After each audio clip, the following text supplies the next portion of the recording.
Dito na natin lalagay. Aray ko. Kasi dito. Ba't ayan. Huwag niya mo manin. Wala dito lang. Papasok ko to. So, ay dito lang pala guys. Ulit na tayo.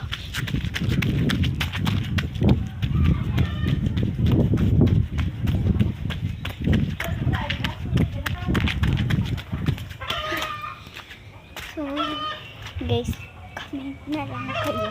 Dito na natin. Uy. So, ayan nga pala. Ito yung mga lockpick ko. So, meron pa siya dito sa tabi. So, dito sa pinakadulo. So, comment guys. Follow na kayo. So, please, please.